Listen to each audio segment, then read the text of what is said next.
Star plus का show झनक इन दिनों अपने जबरदस्त ट्विस्ट और टर्न्स से दर्शकों का दिल जीत रहा है।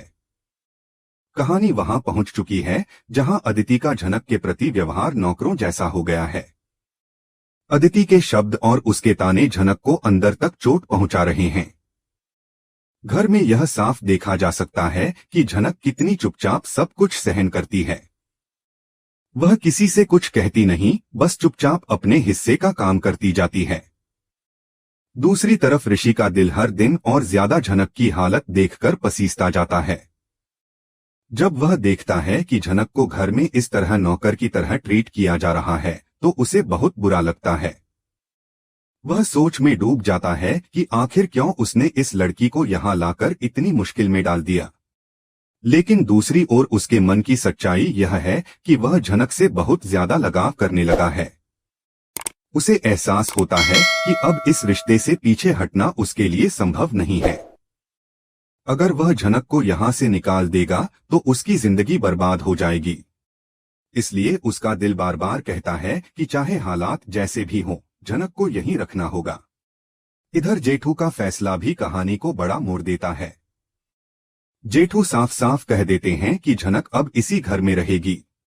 यह सुनकर अदिति का गुस्सा 7वें आसमान पर पहुंच जाता है। अदिति इस फैसले को किसी भी तरह स्वीकार करने को तैयार नहीं है।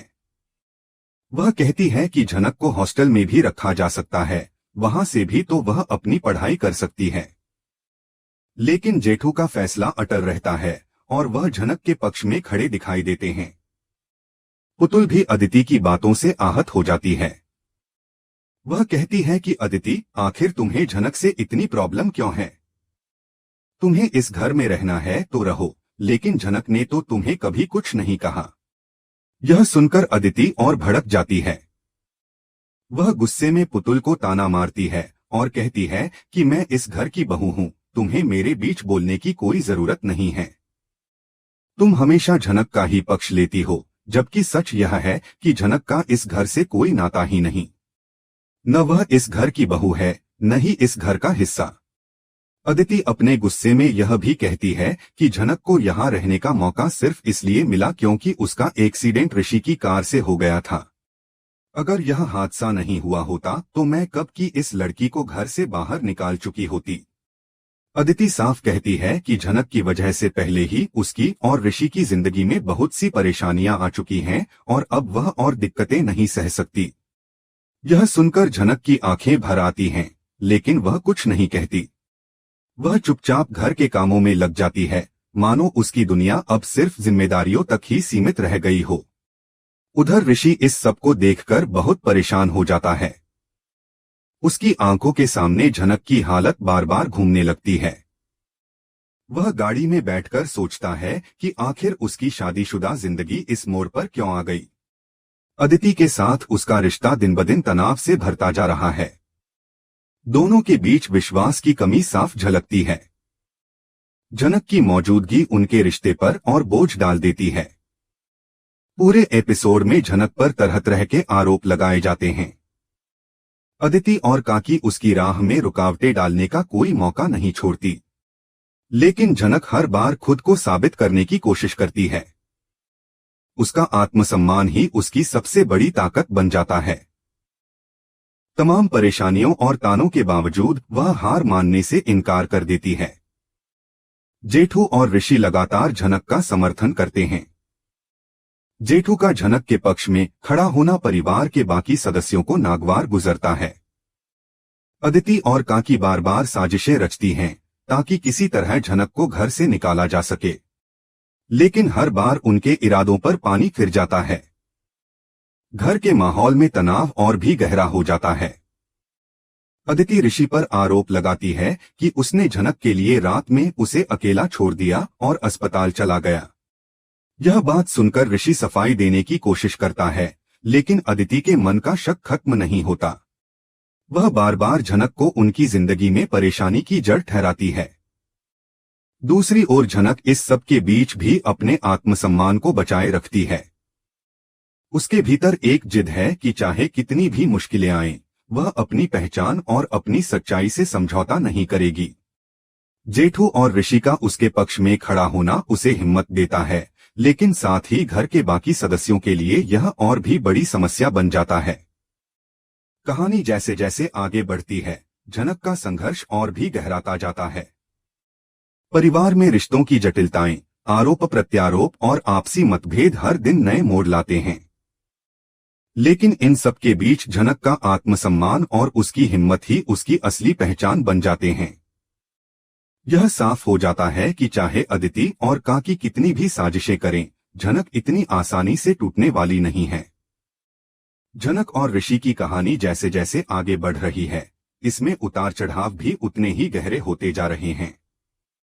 गाड़ी में बैठकर दोनों अपने रिश्ते और आने वाले भविष्य पर चर्चा करते हैं, मगर हर बार की तरह इस बार भी बातचीत भावनात्मक तनाव से भर जाती है।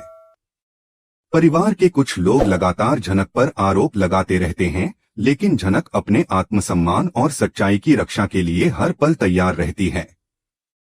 वह तमाम आरोपों और तानों को सहते हुए भी कभी हार नहीं मानती।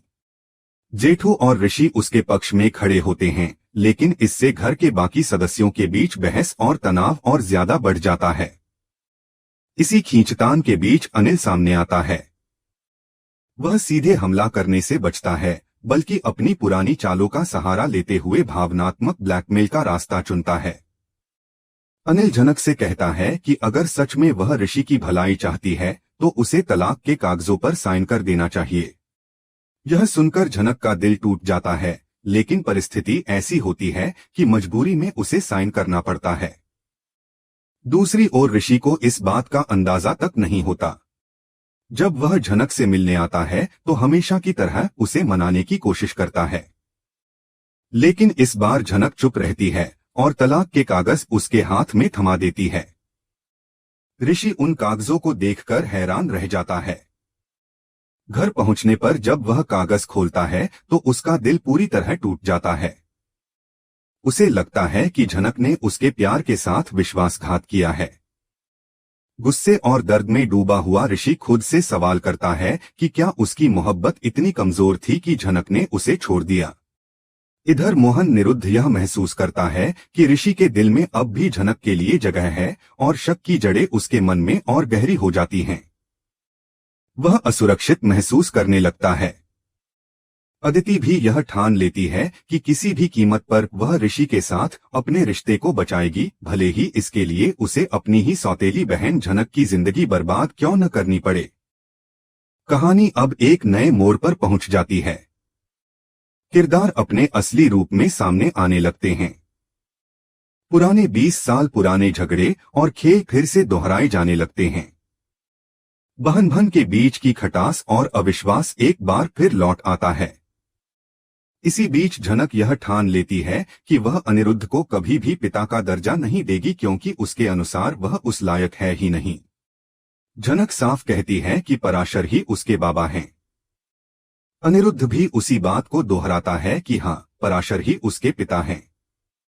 यह सुनकर पराशर गुस्से से भर जाता है और अनिरुद्ध पर हमला करते हुए कहता है कि उसने ऐसा घटिया इंसान पहले कभी नहीं देखा। उसे यह सोचकर हैरानी होती है कि नूतन ने आखिर अनिरुद्ध जैसे इंसान से प्यार क्यों किया, जो सच सुनने और सच अपनाने की ताकत ही नहीं रखता।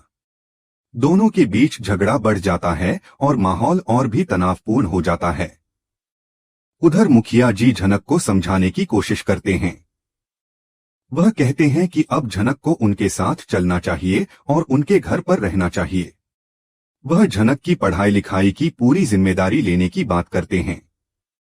ऋषि भी उनकी बात का समर्थन करता है और कहता है कि यह जनक के लिए सही रहेगा।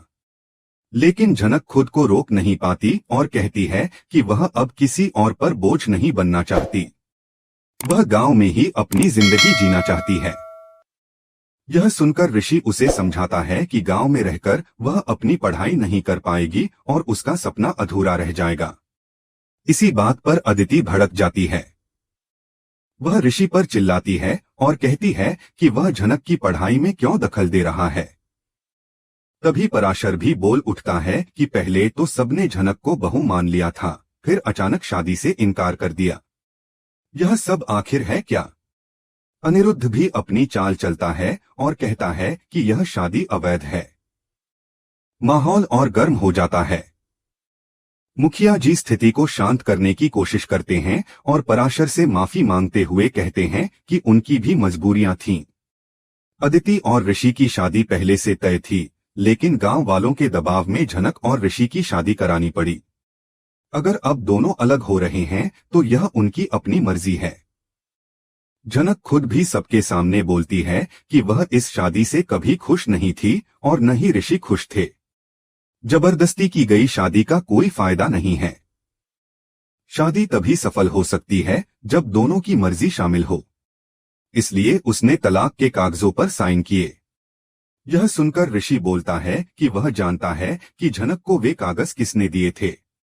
झनक उसे रोकते हुए कहती है कि इसका कोई मतलब नहीं है, लेकिन ऋषि जिद पर अड़ा रहता है।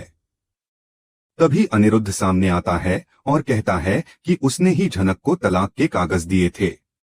उसके मुताबिक जब सब लोग इतनी कोशिशों के बाद भी यह रिश्ता खत्म नहीं कर पा रहे थे, तो उसने सोचा कि यह मुश्किल काम आसान कर देना चाहिए।